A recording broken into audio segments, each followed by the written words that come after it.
थारो नाथ में थारो जी थारो. श्रीनाथजी, श्रीनाथजी म्हणजे साक्षात गोवर्धन नाथ. ती मूर्ती त्या पर्वतातच भेटली आणि त्या पर्वतातली मूर्ती मुघलांचं आक्रमण व्हायची म्हणून ती मूर्ती कुठं नेण्यात आली? राजस्थानला. तर अशा प्रकारे भक्तांनो, राजस्थानला गेले तर तिथं पण सकाळी भजन, संध्याकाळी पण भजन.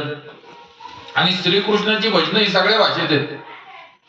आम्ही गुजराती भजनाचा कार्यक्रम करायला अहमदाबादला जातो बरं का. भगवंतांच्या कृपेने आमची टीम जी आहे राजस्थानी गुजराती सुद्धा आम्ही भजन गातो. तर त्यांची भजन वेगळी. घणी खमा घणी रे खमा मारा, श्रीजी बाबाने घणी रे खमा. रंग रूप श्यामचे मुरलीधर नामचे. हरी हरी. हा हळू ते. तर अशा प्रकारे राजस्थानला गेले लोक. तर राजस्थानला देखील काय चालू होतं? भगवंतांचं भजन आणि शेती.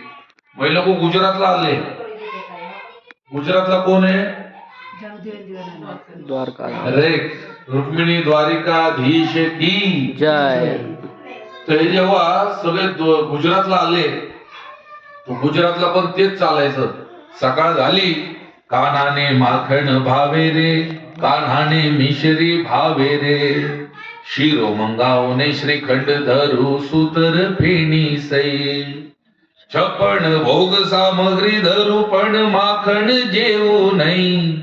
जशी आपल्या इथं गाणीत ना, किती सांगू मी सांगू कोणाला, तशी ही त्यांची गाणी. प्रत्येक भाषेचा एक आपापला बाज असतो. आपल्या इथं जे बोलतात ना, हे राधे तुला पुसतो घोंगडी वाला ग, तसं तुम्ही गुजरातला गेले तर त्यांचा बाज काय?